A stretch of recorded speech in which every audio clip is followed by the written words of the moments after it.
Welcome to the behind the scenes of our How Not to Store and Channel. This is a coaching lesson, our first one technically, that is intended for our team and I think could be helpful for anybody morbidly curious what we do around here, or if you also have a team, doing these might help. So, my vision specifically for the team that I have is that everyone I currently have would be a leader or an expert in the future. Right now, we have, for context, for people who are not on the team, we have 5 people currently running the store, and we have 1 person on Slack Snap. So, a little bit of context there. Every single person can do every single thing at this point. So, this is the first group, the foundation of the people.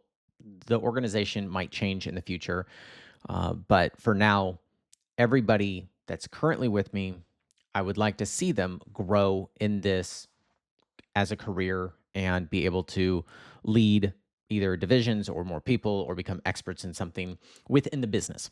And so a good coach could tell you that you can do 1 more push-up or that you can run 50 more yards. And so I want to talk about in this one specifically, the core values, our focus, our goals. So everyone's rowing in the same direction. And then all subsequent coaching lessons would be how to do that. So every video that I make for the behind the scenes channel for my team lives in our playbook. And these are the coaching lessons. So I'm just going to show you what I'm reading. It's important that everybody understands the mission statement. I know these things sound business corny, but if people don't know which way to row, you're not going to go as fast in that direction. We're trying to answer every question about life supporting gear. That is not cheap. That's why we're trying to make the store successful. Not trying to get rich off of this. If I was trying to get rich, I'd probably be in any other industry. But that has been the core thing of the channel for probably after about 1 to 2 years in. So about 6 years. Our core values to accomplish this is helpful, reliable, and stoked. That is the recipe for every video. That is the recipe for our website. That is how we answer the phone. Theoretically, we do email, but it is how we put things on a shelf. So helpful, our content, our emails, how we pack, how we restock, how we communicate to each other, our analytics, good and constructive feedback. Everything needs to be helpful.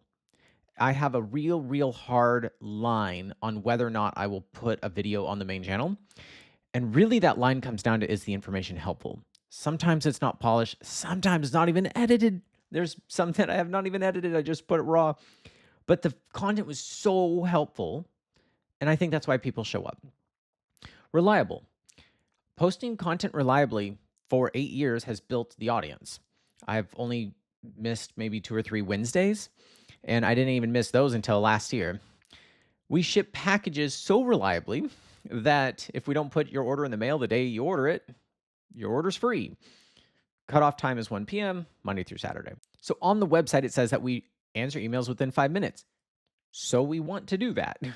We want to make that a reliable source of communication for people who are trying to reach us, because a phone doesn't make sense for our business type, just the way the channel is. I can go into a whole video about that if you want.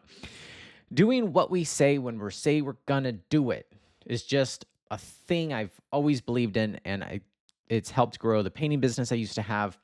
It is what I believe is growing this business. Stoked.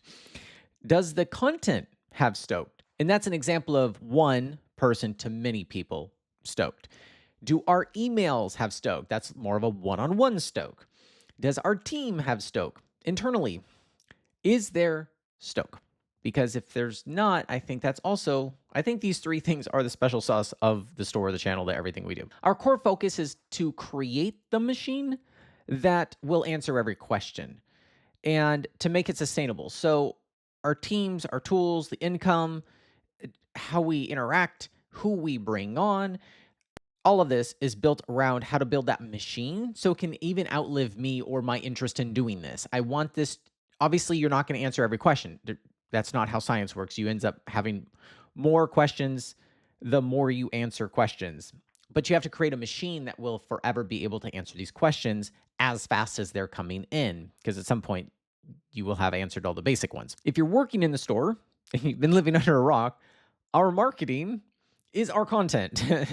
And so we don't do Google ads, we don't do anything else. We just make helpful content. But our goal is to make the most helpful content the world's ever seen.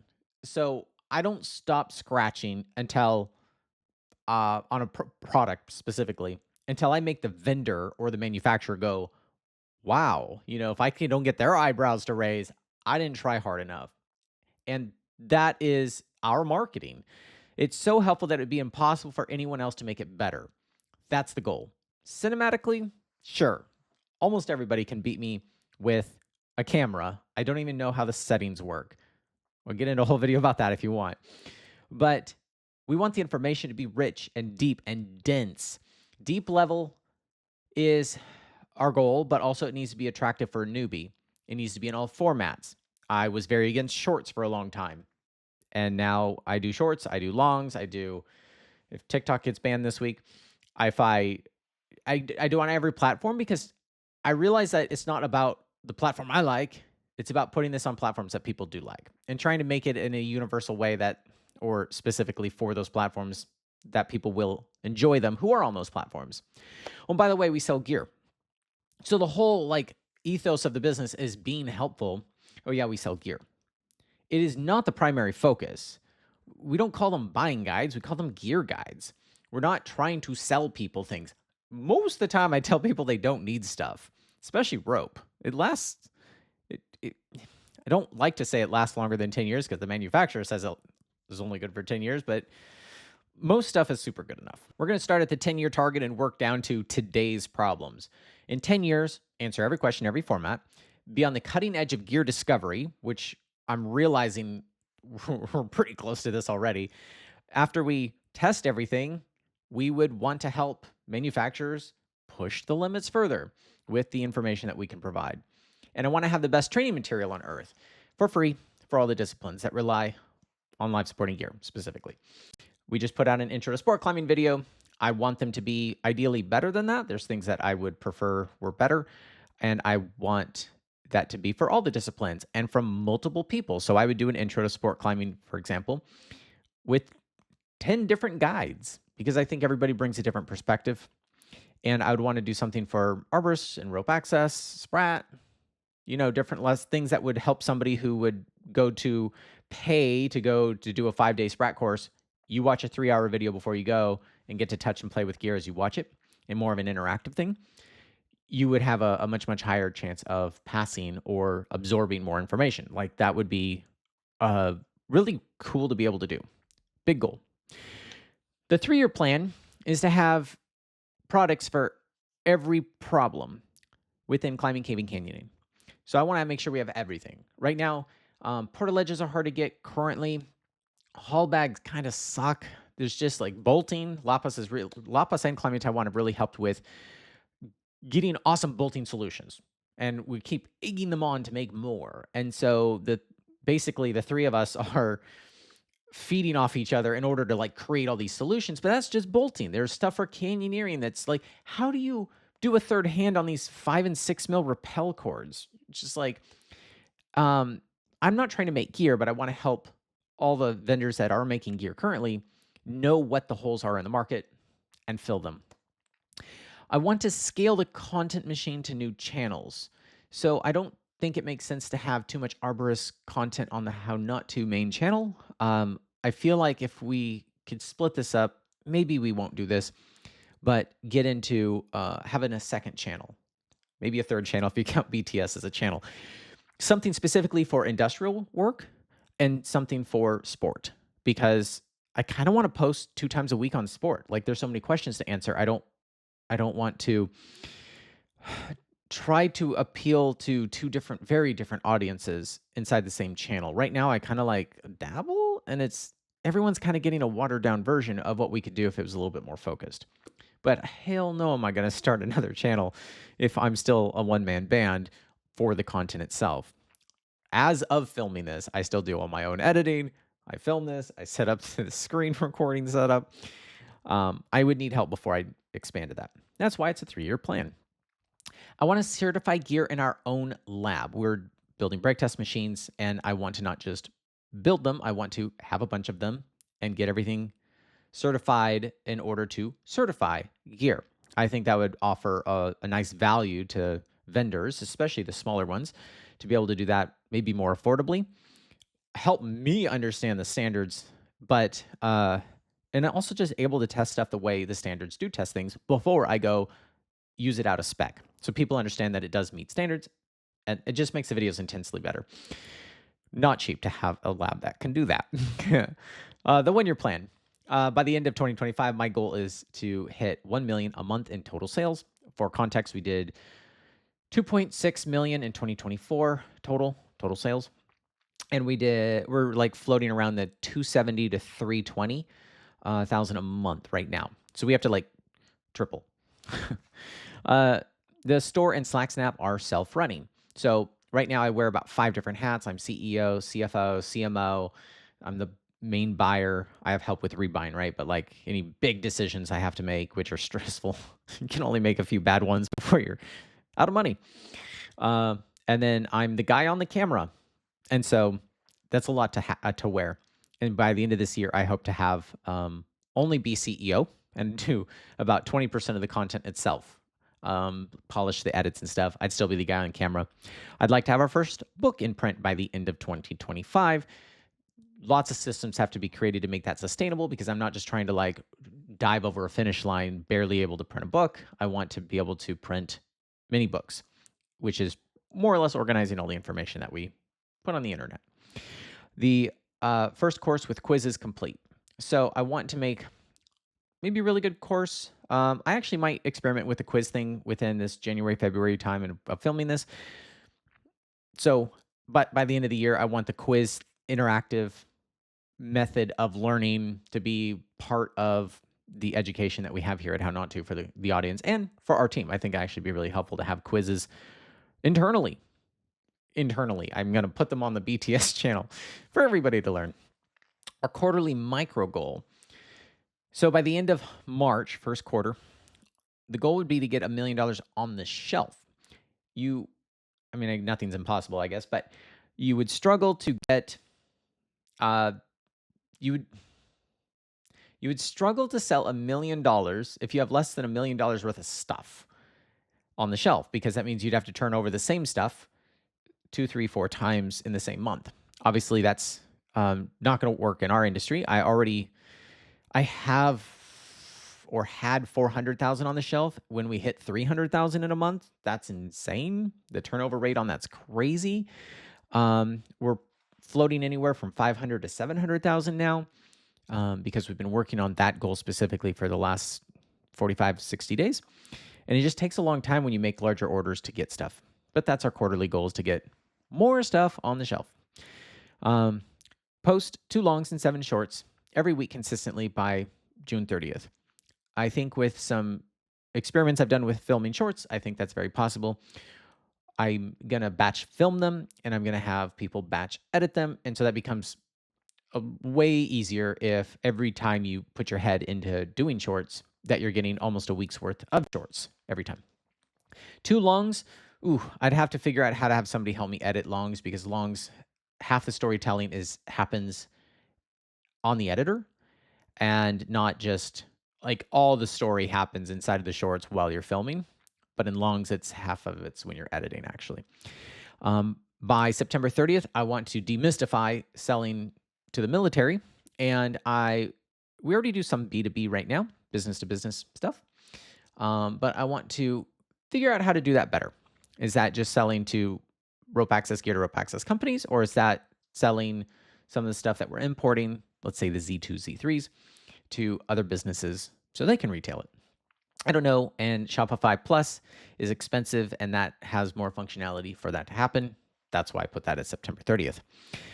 I want Slack Snap to be profitable by December 31st. We are still prototyping our first machine.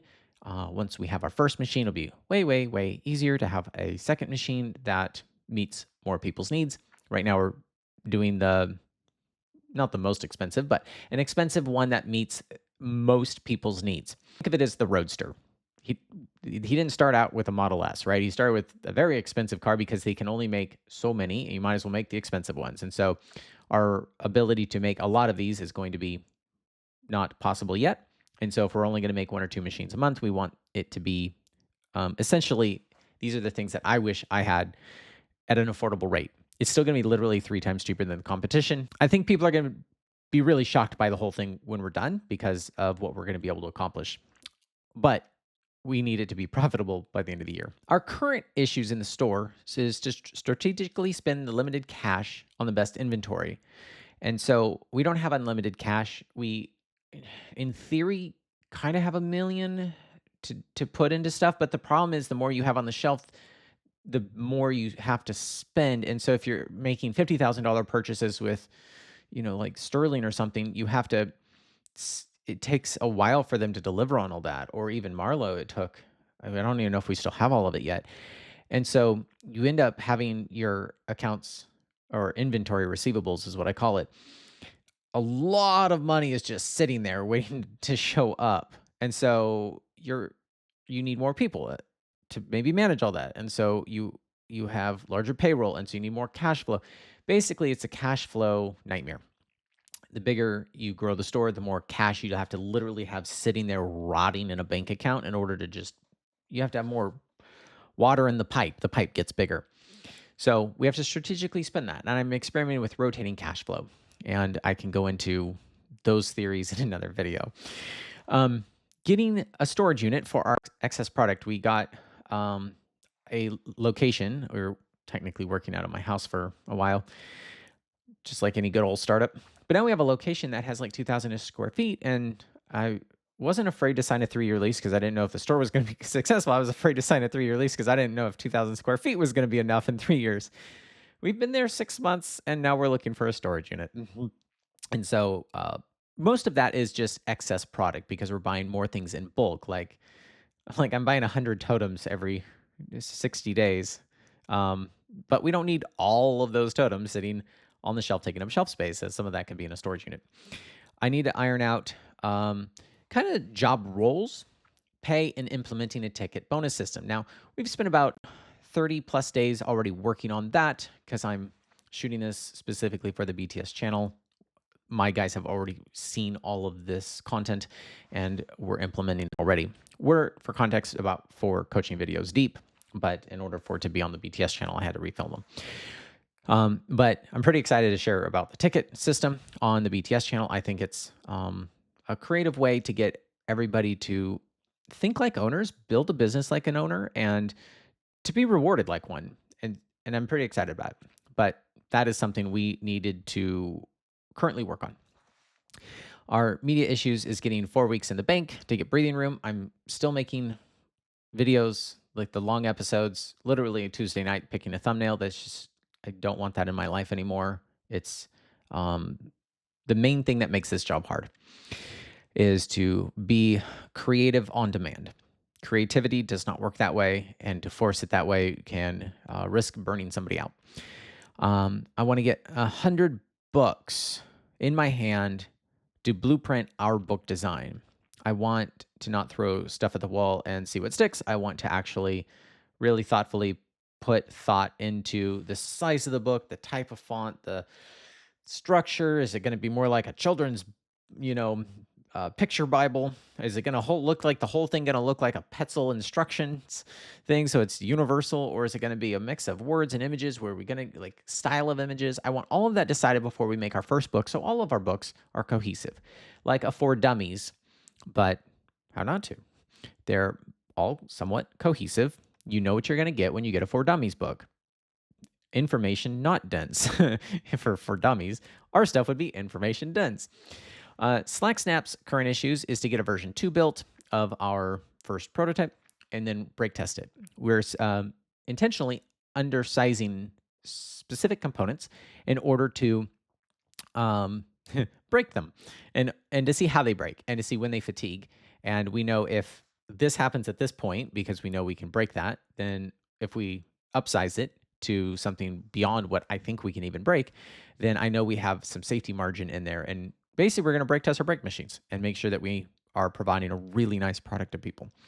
We're going to get a mobile SlackSnap kit put together in a way that is just, you can buy the kit all together, or you can piecemeal it all together to be more custom. A lot of people want to break stuff like we're doing, and it's very, very hard to put it together from scratch if you don't know how we're doing this stuff, because most of the videos are specifically about what we're breaking, not how we're breaking it, even though it's like a little bit. Um, so I'm pretty excited about the mobile select snap options and the S-beam load cells that are going to be more affordable if you don't need all the features that, let's say, a Line Scale 3 has. Line Scale 3 is a great device for some things. It is absolutely wonderful. It has literally changed my channel. Um, it's allowed us to do a lot of things in the wild testing, but some people just want to have a brake test machine. And a line scale 3 is just not the answer if you're going to be like, this thing's going to be flopping around everywhere. Something that has been working quite well is text me your answer. And please do not text me your answer if you're not on my team. I don't want that many texts. But if you're on the store, what are some like thoughts that help me know that you watched the video and engaged with the content, but also just to know that your mind is in the same space. So the store team, what would be the most helpful thing for customers that we don't currently do? How can we add more value? The media team, what's the best way to pick what we do for our next video? That is a deep rabbit hole. And the Slack side team, what's the best ways to get customers now to understand what the brake test machines are? Because if we had 10 customers that were potentially interested in the machine, they could literally steer how the machine is going to be built. And what is the best way of doing that? Those are two open-ended thoughts that I think are interesting to hear from my team. If you're not a part of this team and you made it to the end of this video, if you want to be, hownottoo.com/careers. It tells you what positions are open and collects emails for when we do have a position open. We also have 2 other playlists currently that are for how we edit. This is more of a business side. And then we also have retail specifically, like logistically, how to run a store or how to use Shopify, because I don't find most of the stuff online is very helpful for that. At least real examples from a real store doing the real thing. And hopefully this video was helpful, because that is something we really care about. Cheers.